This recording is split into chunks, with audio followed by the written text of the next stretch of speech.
Hello, Patreon people, and welcome to another update. I am Professor Moptop. I hope you are all wonderful, happy, and wonderful and happy. This week I got a lot done on 1965 in music, I must admit. I love listening to all this music. There's so much good stuff in such a short span of time, and I love writing about it and reading it up and checking it out and sending it out to you eventually, sometime next year.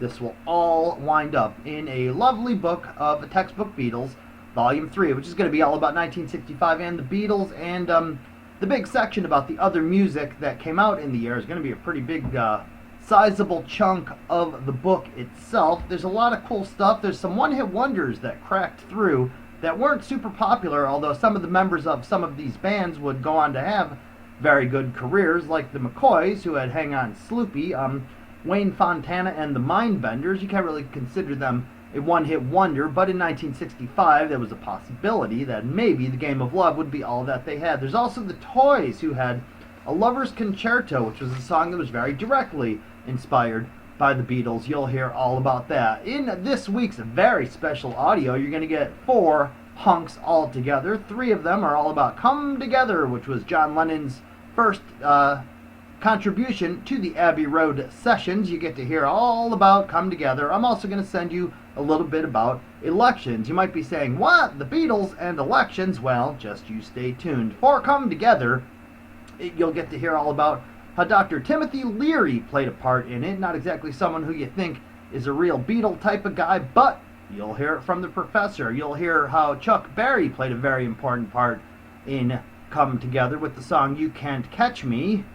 Chuck Berry's obviously much more of a Beatle type person. You get to hear a little bit about a lawsuit. You get to hear about Flat Tops, which were probably cops.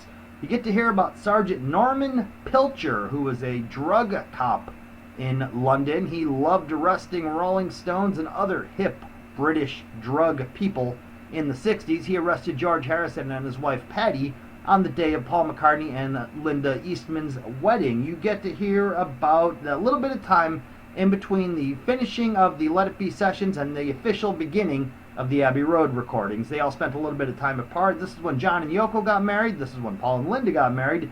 This is also when John and Yoko sang Give Peace a Chance while laying in bed all day.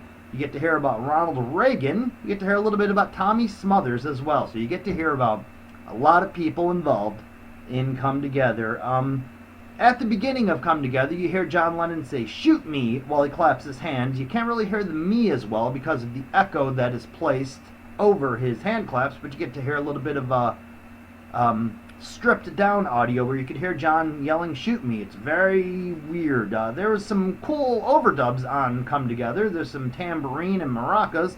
There's a really cool keyboard solo, and there's some double-tracked vocals, which may or may not be all John. It may be Paul. There's also some isolated vocals in there, so you could decide from yourself. As I've said before in the past, Beatles and Beatle people took really, really bad records.